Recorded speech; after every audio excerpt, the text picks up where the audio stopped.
You're listening to Popcorn and Politics. What's the real deal? Hosted by Audrey Bell Kearney and Derek J. Wilson. Asking the hard-hitting questions you want answers to. From political leaders and political hopefuls from around the world.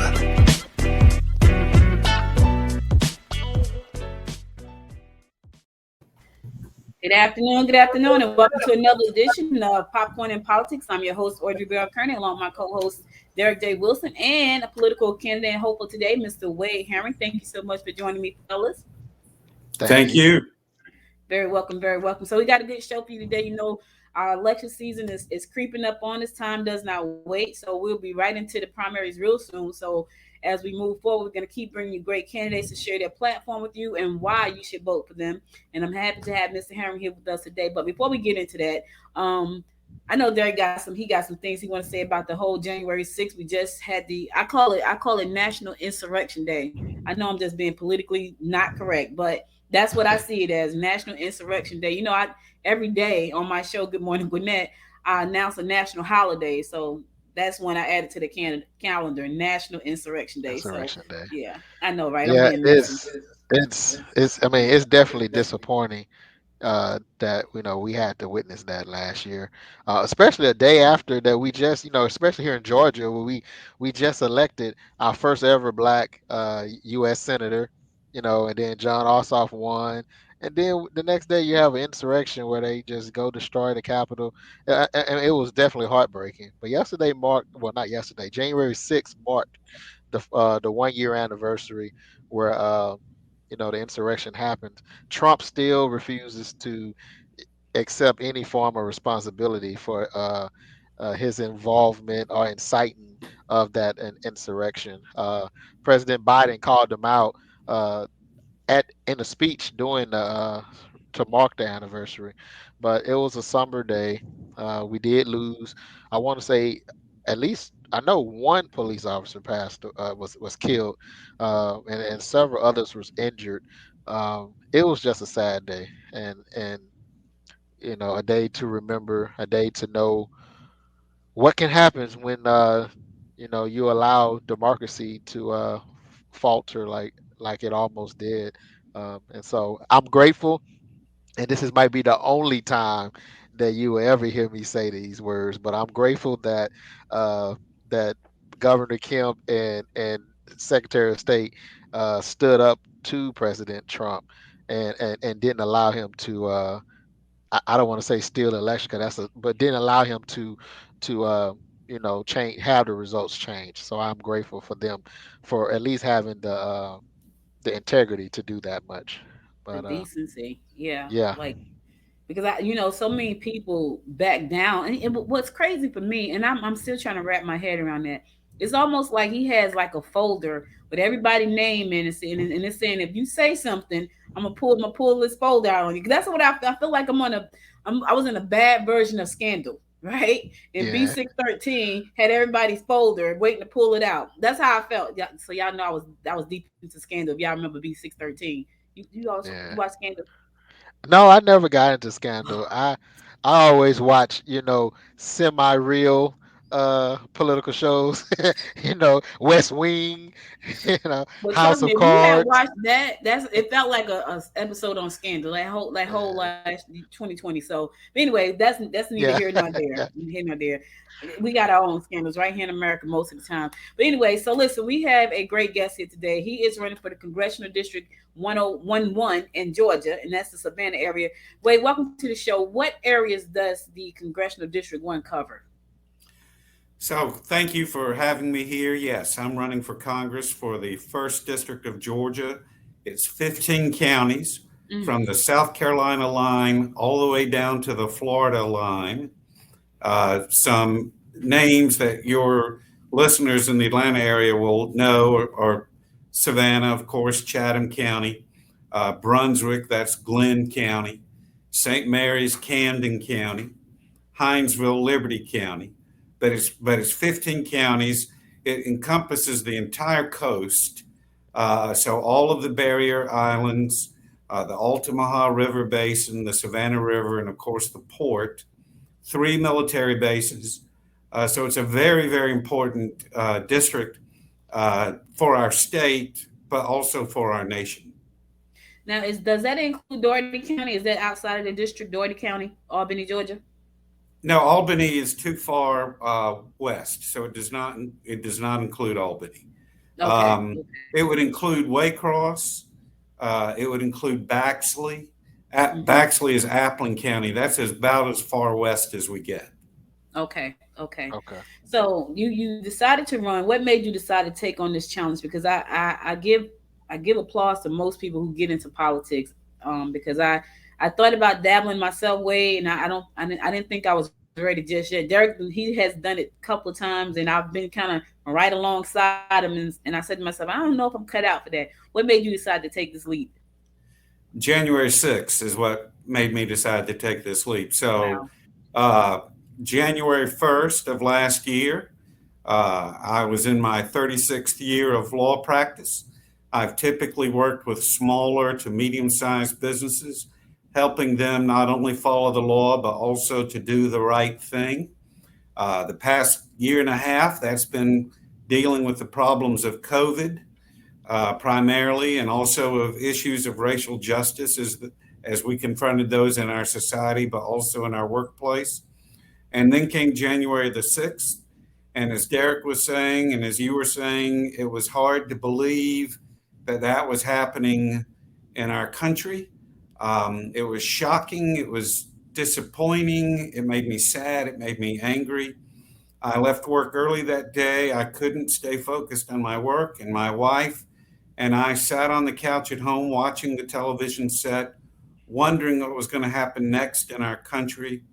I saw those brave young women interns secure the electoral box where the votes were. I saw them get that box to safety.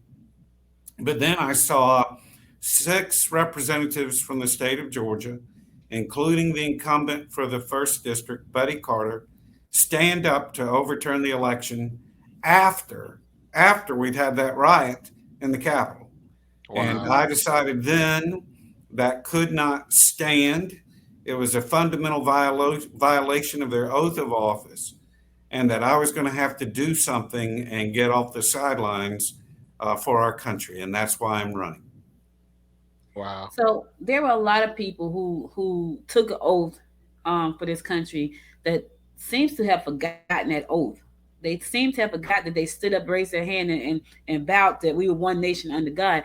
What do you say about that? Because it's crazy when we look back and we look forward to see that there are just a lot of people who don't take the oath seriously, and they kind of bend it to make it do what they want it to do. Well, an oath to me is a sacred thing. Um, as a lawyer and as a man of faith, an oath means something, and they all took an oath to defend the Constitution. And when they acted to overturn the election last January 6th, they violated that oath. They put personal ambition before country, they put politics before the people, they put power before what is right. And that cannot stand. We cannot let that happen again. And as we get more information about last January the 6th, it seems more and more clear that it was planned, it was coordinated, and my concern, it's a dress rehearsal for 2024. Yeah. And we're in a moment of urgency. Um, this we're at a crossroads in the life of our nation where good people have got to come forward and say enough's enough. And I'm encouraged by the reaction that I've received thus far in my campaign, because obviously I'm not going to do this alone. I'm going to do this with the help of lots and lots of good Americans who say that cannot happen again. Yeah. So, Mr. Heron, with all that's going on in Brunswick dealing with, the Arbery case, and I see your website says equal justice for all. As an African American, uh, what or how could you in Congress assist the federal government in pass one getting the voters' rights act passed. I know it's in the Senate right now, but like, what can be done in order to help us as African Americans feel safe and secure uh, in our country?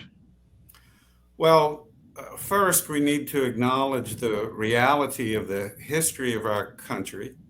Uh, our country is a country of great promise, but that promise too frequently has not been kept or has been broken, and that's especially true of our Black citizens.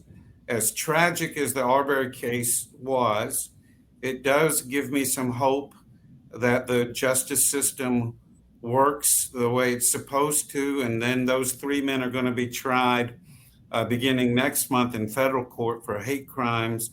So we see our justice system working. In terms of what I can do as a congressional representative, one is acknowledge the history, two, listen and learn from our citizens who have not realized that promise of America, and then three, be a champion for keeping the promise of America. And that would include things like supporting the Voting Rights Act, the John Lewis bill. It's called different things, but once upon a time that was a bipartisan bill that was routinely renewed. The Supreme Court unfortunately took the teeth out of it uh, a few years ago. If anything, we've learned over the past year is that there is a role for the federal government to play in protecting voting rights. You mentioned Governor Kemp and Secretary of State Raffensperger, and yes, I commend them for what they did from November through January dealing with the Trump administration. But after that, Yeah. after that, they used uh, the big lie that there was something wrong with the election to pass the Senate bill in the General Assembly to fix a problem that isn't a problem, to make it harder for people to vote.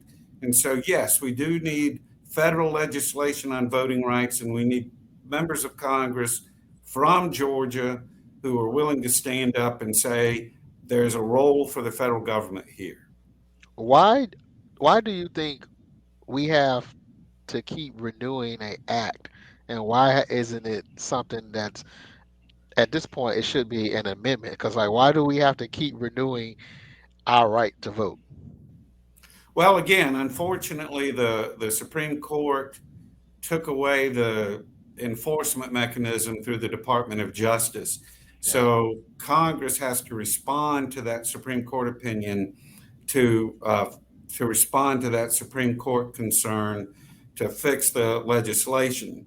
Um, Again, sadly, I think the opposition to voting rights is not about the people. It's not about the Constitution. It's about power, and it's about politics not doing the right thing. But when you take away one group's right to vote, when you make it harder for one group of people to vote, that impacts all of us. My mother, blessedly, is still alive, but she can't stand in a long line. She doesn't have access to a copy machine.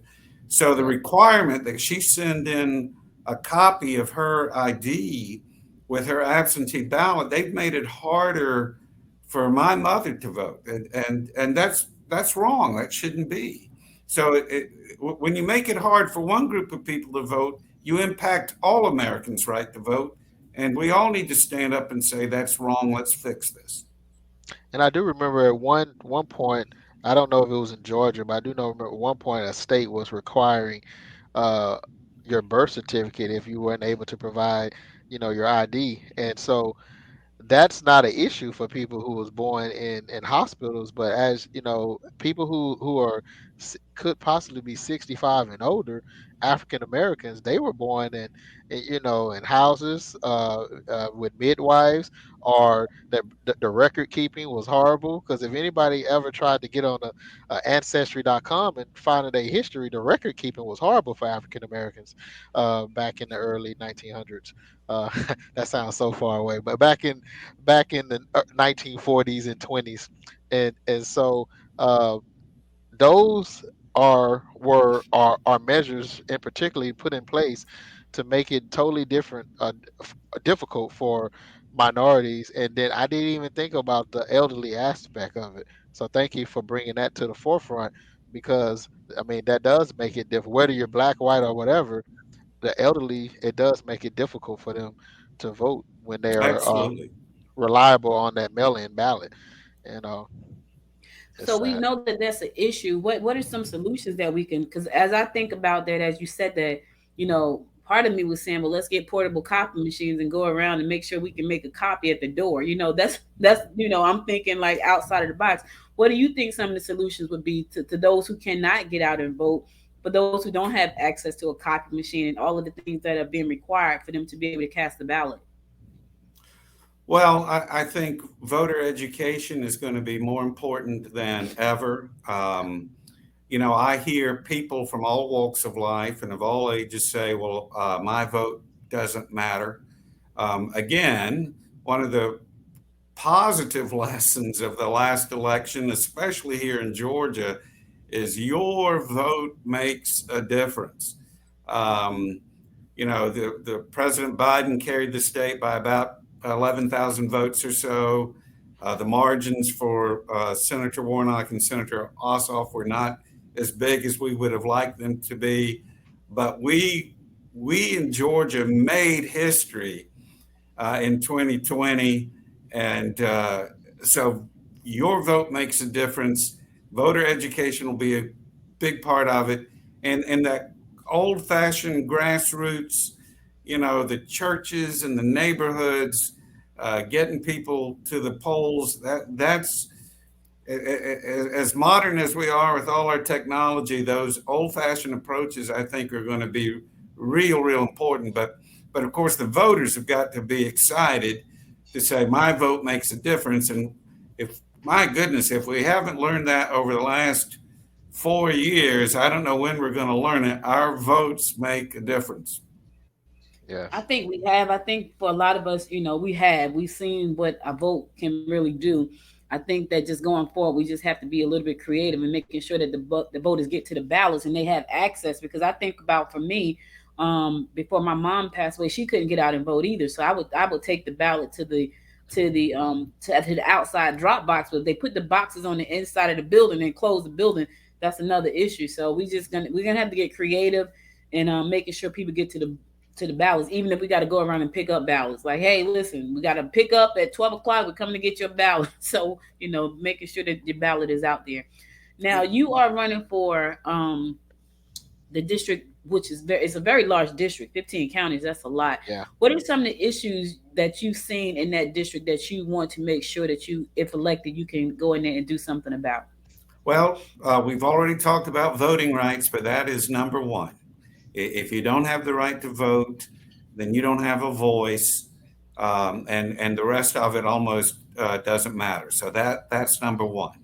Other issues, though, infrastructure, which thank goodness the Congress passed, but with the Port Authority being here, both in Savannah and in Brunswick, I-95 and I-16 here, as well as state bridges and roads. All of that's important. Now, I want to make sure that Georgia and the first district gets its fair share of that infrastructure money. And I want to make sure that local contractors have their fair share, and minority contractors have their fair share at participating in those contracts. Education. We've got to invest in education earlier. With child care and early childhood education. If we wait till that young person is in kindergarten, we've waited too late. We've got to start earlier. That's a family issue. That's an economic issue, though. Education is transformative, changes people's lives, gets them out of poverty. It's a national security issue. If we don't have an educated citizenry, we're not going to be able to meet the challenges that we confront in the world. Healthcare. All of us know the term underlying conditions now. And here in coastal Georgia, all of Georgia, but especially in coastal Georgia, that's hypertension, strokes, that's obesity, and that's diabetes.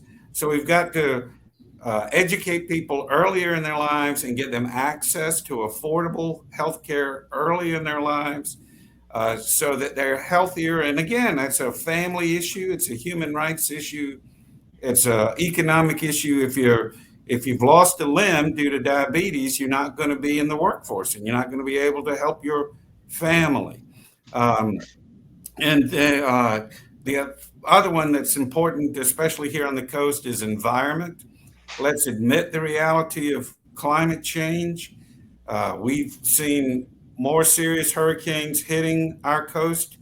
The first weekend of November of last year, every causeway, every coastal causeway in the district basically was flooded over.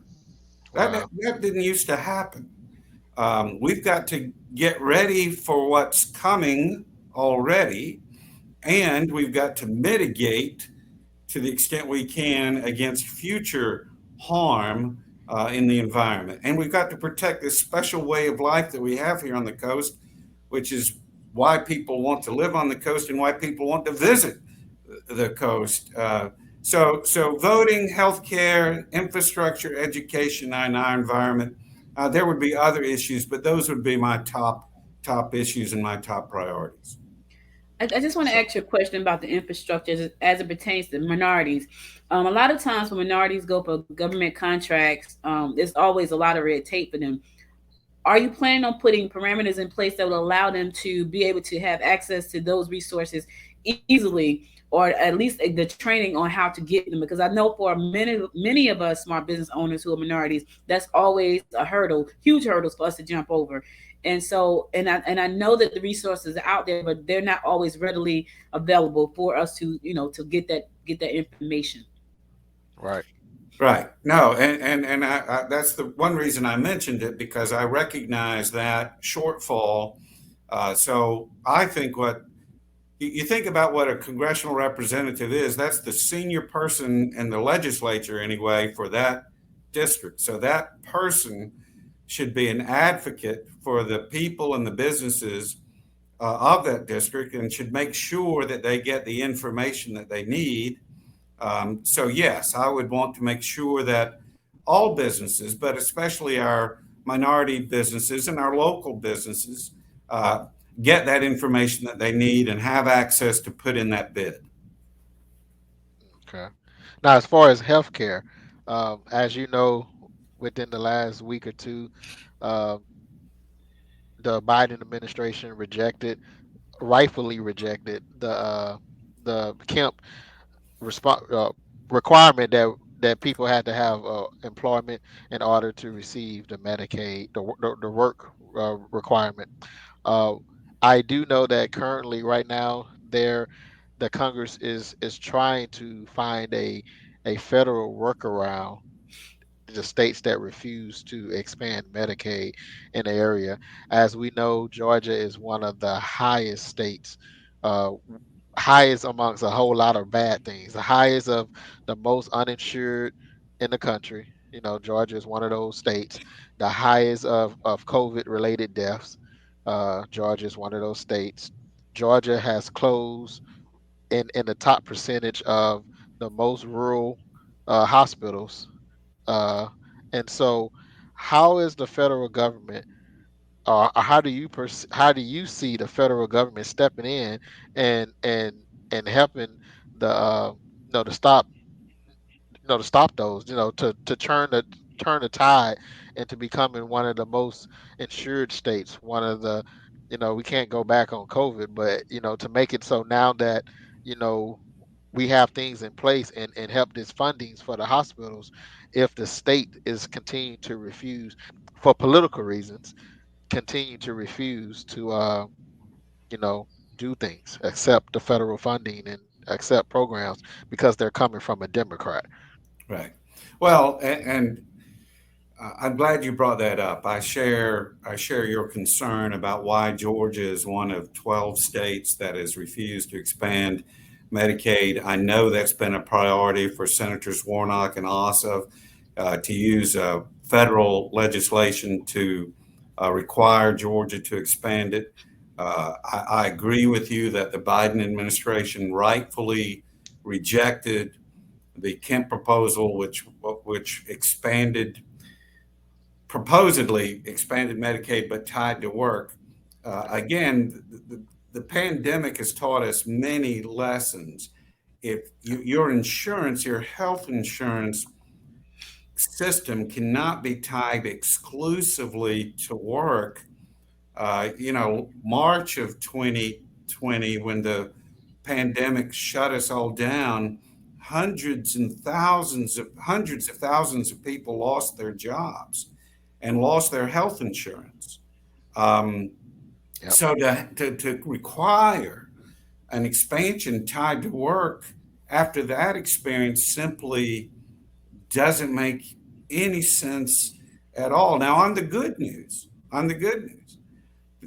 now that the Republicans have not been able to kill the Affordable Care Act, the Affordable Care Act is working better. The options available on the exchanges in Georgia have expanded. The cost in Georgia has decreased, and the number of Georgians signing up on the exchange is third only to Florida and Texas. Interesting, it's those three states where people are signing up the most for the Affordable Care Act. But to your point, of course, the Affordable Care Act doesn't address those people either who don't have a job or who still can't afford the Right. insurance that's available on the exchange. That's why that expansion of Medicaid is so important. Yeah.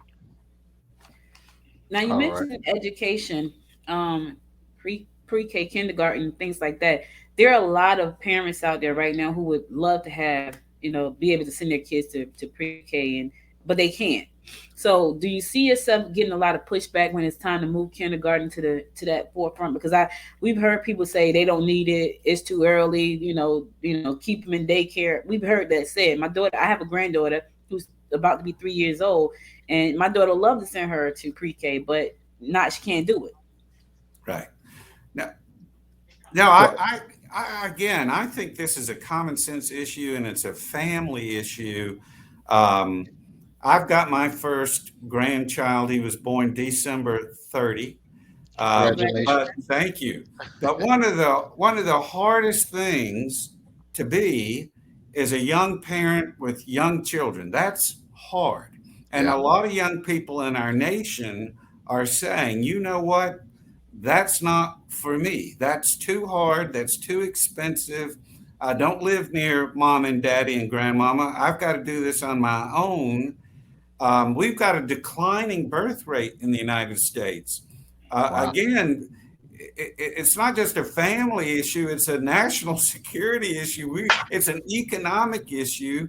We need to make it easier for young people to want to have a family and then to have a quality way of life for their children. That means childcare and that means good quality early childhood education. So I've heard the pushback too. Um, I just, my response to that is, well, let's be family friendly. Let's look after our little kids. That's just good sense for all of us.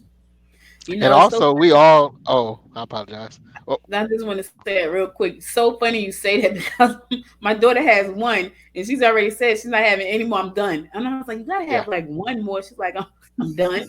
So that seems to be the consentment, like like they it's too much, and she says it all the time. It's too much, and I was like, well, there's nothing I can say. She's a grown woman, but that's true. That's what they're saying. Yeah. And also from a back to connect this to equal justice, equity justice. We all heard about the school to prison pipeline, and And so one of the statistics that I received when I was running for county commissioner in Gwinnett County is that one, uh, 62%, 52% of the students, now this is just strictly to Gwinnett County, 62% of entering kindergartners were below grade level, reading level, when they entered kindergarten. By third grade, uh, that number was roughly around 45% of those students were still below the reading level.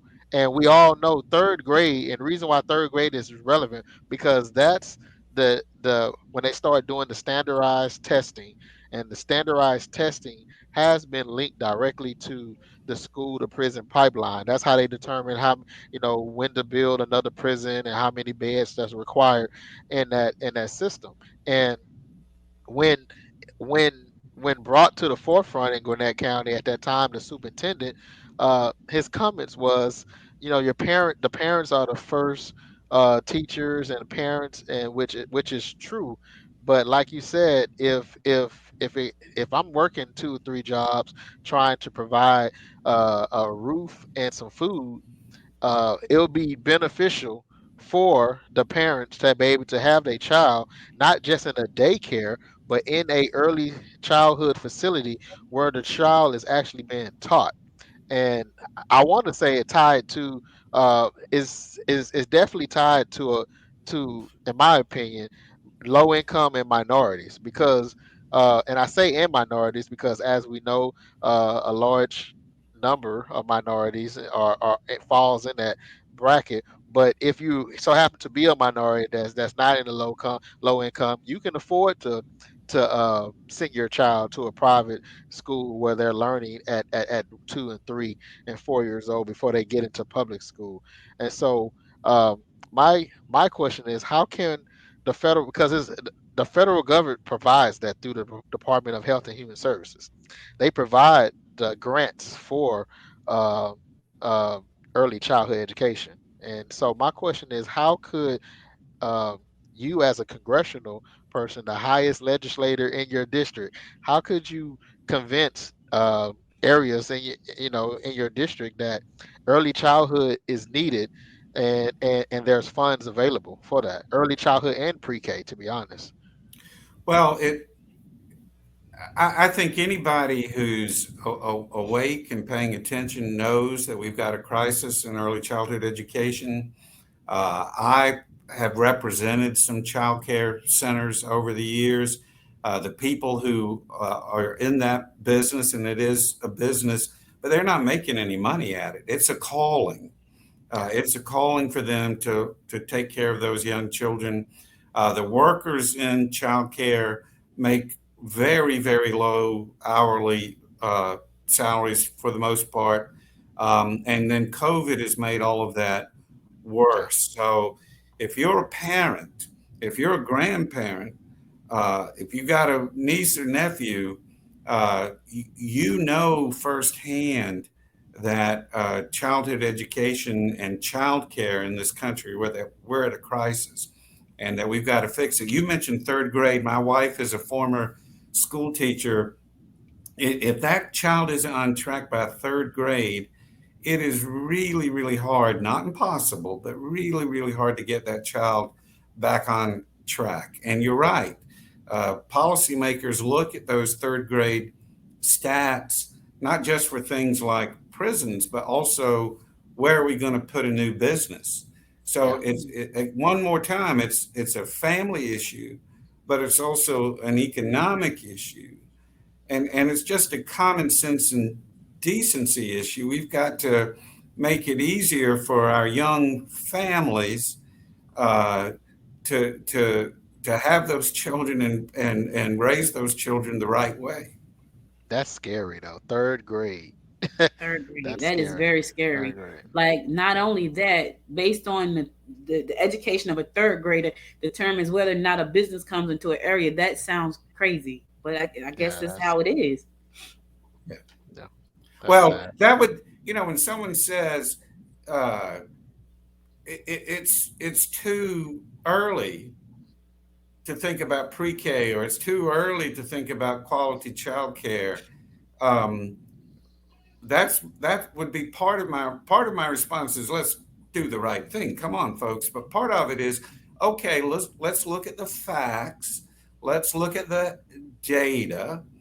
And those first years are real important. And Derek, as you said, if mother and daddy are working two or three jobs and they haven't had the opportunity to interact with that child the way they would like to have, then when that child starts off at kindergarten or first grade, they're already behind the curve. Not through the fault Or of mother and daddy. Mother and daddy right. just trying to keep a roof over their head and food on the table.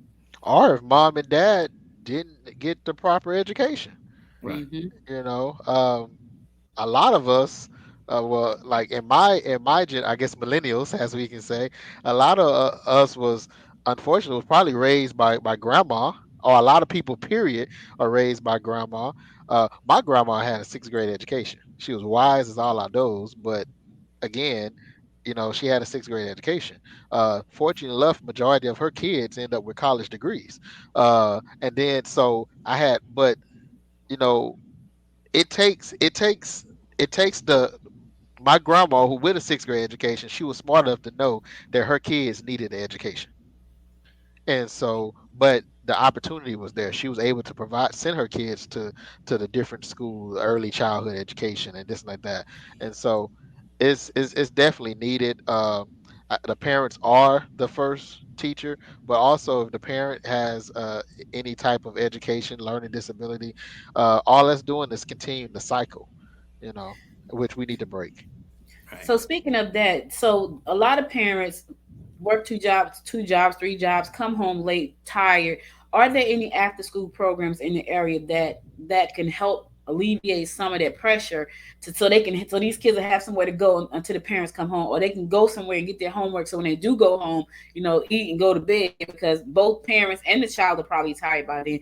Are there after schools programs that are available? And if there aren't, are there plans to get some? Uh, Again, I think from the federal government's perspective, that's primarily an issue of funding to make Mm-hmm. sure that our school systems have that funding to provide that after school care and that they're able to uh, act upon that reality of how hard it is now to be a young family. Are there additional federal fundings available to ensure that the schools are COVID safe? Yes, there has been, and Derek, the honest answer is I'm not familiar with the details of that, but I do know that there's been a lot of federal money put into uh, the school systems, Yeah. and that a lot of that money has gone to COVID protocols. One reason the economy overall is doing so well is because of the bill that the Biden administration passed back in January. No Republican voted for it. But Georgia has been the beneficiary of that. It'll be interesting to see how the Kemp administration Yeah. uh, handles that largesse. Uh, but both on the government side and on the private sector side, uh, we're doing as well as we are, and the economy is strong. Don't let the narrative that the economy is in trouble, that's a false narrative.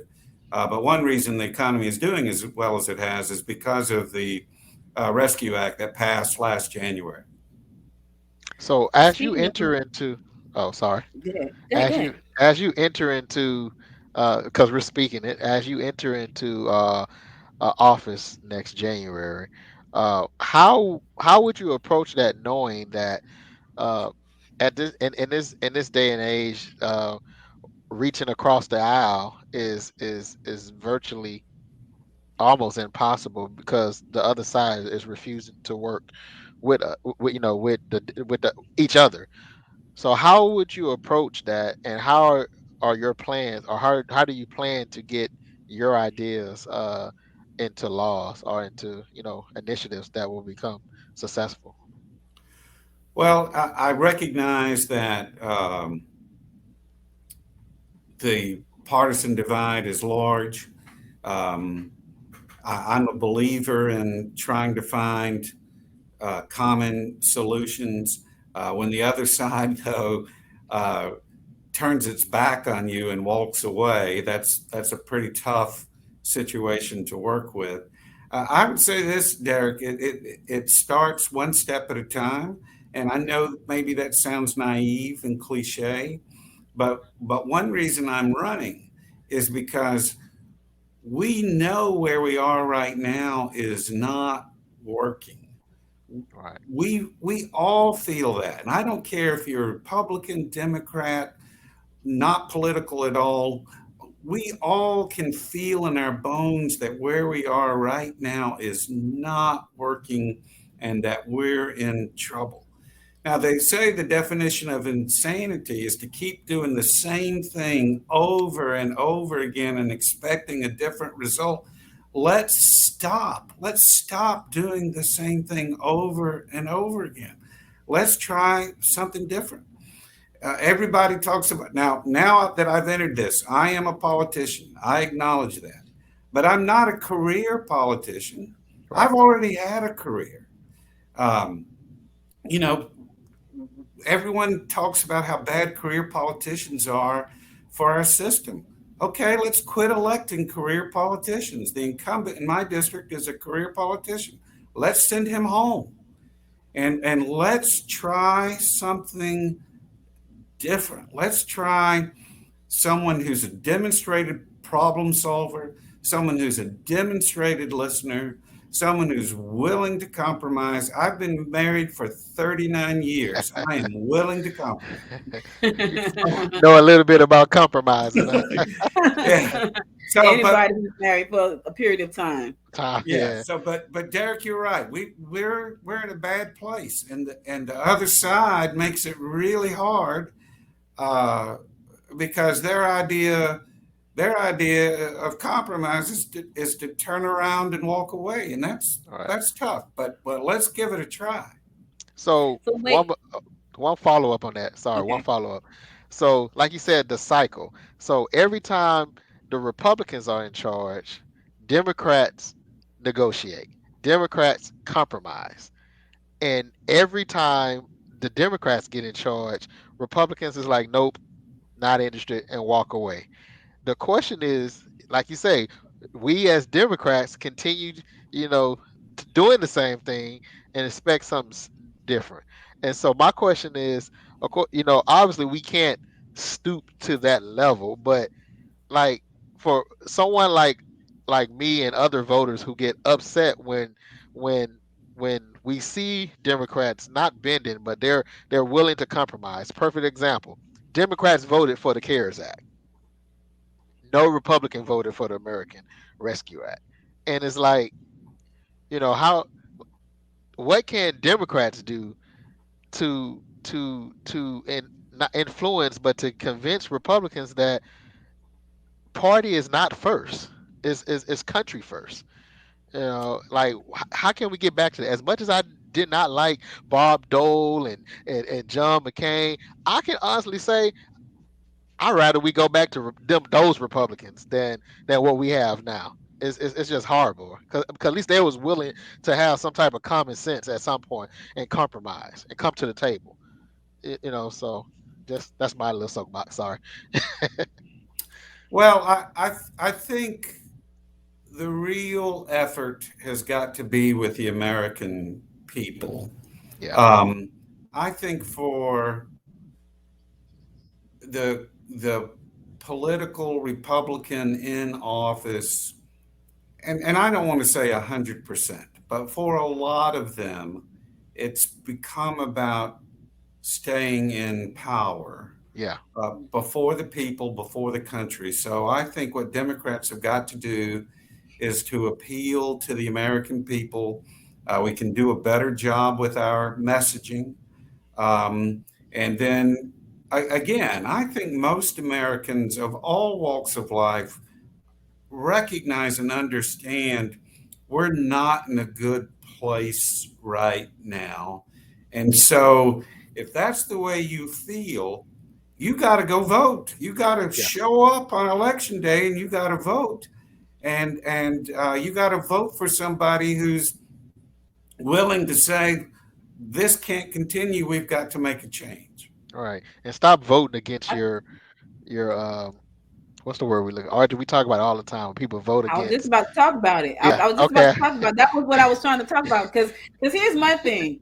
If you know that Biden's bill has put you giving you the things you need for your family, right? Why would you go and vote against that because you want to vote along party lines? And I think that's where the education is going to come in at. We got to let people know if you don't vote for this party or this person, that's going to be taken away from you. Yes, you got that because of this president. And if you don't vote the way you're supposed to vote, you won't have it.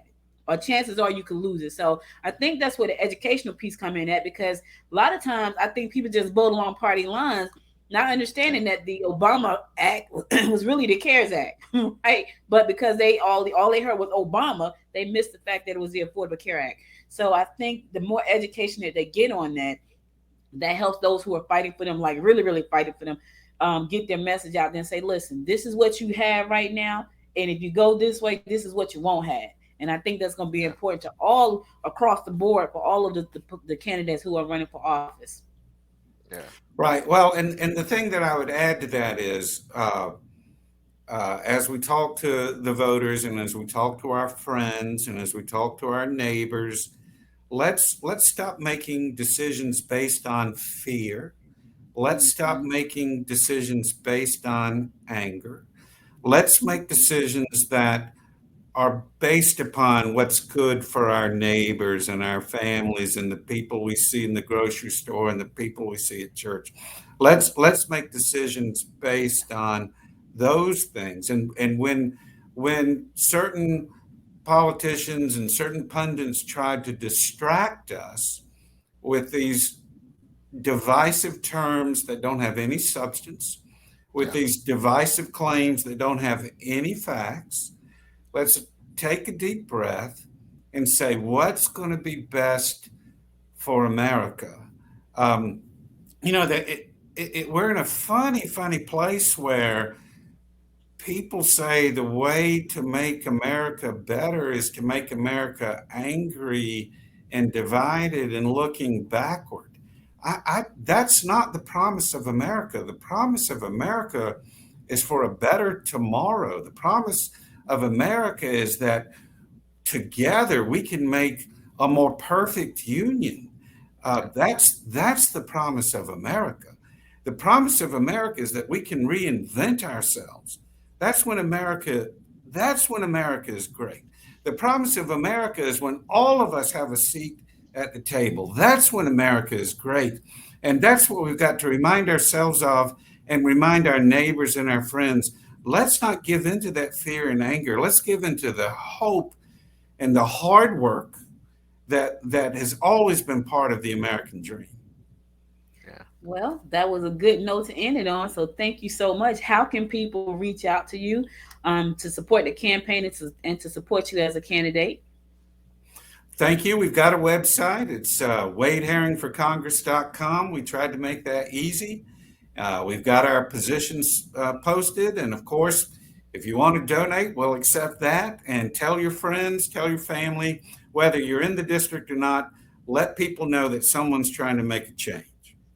So Yeah. Wade Herring for Congress. Wade .com. Herring for Congress, HERRING. .com. All right, I'm going to put this up on the screen. So anybody who wants to support the campaign and make sure vote, they know who to vote for. This is who you vote for. This is where you go. Wade, thank you so much for being our guest today. We appreciate you taking the time to share your platform with us and your vision for the area that you're planning to serve. So thank you for that. And thank you to your Thank team for you. making sure we got this interview set up. I got on to do a mic check yesterday, so that was pretty cool. So tell your team we Yeah. said thank you as well. Thank you. Thank you both. And thank you for having me. You're Greatly very welcome. appreciate it. Thank you. All right. So listen, guys, that's all we got. Another political hope for here today on good. I was about to say good morning. With that popcorn and politics, that's too many podcasts I do, y'all. Popcorn and politics. We'll be back again next Sunday with another great guest. Remember, we got guests booked all the way up until March 1st. So don't be sure to tune in next Sunday, same time, same bat place. We'll be back again with another political host. Thank you again, Wade. Thank you, Derek, for being my co-host, and I will see you on the other side. Have a good one, Wade. Thank you. Thank you. Y'all take care.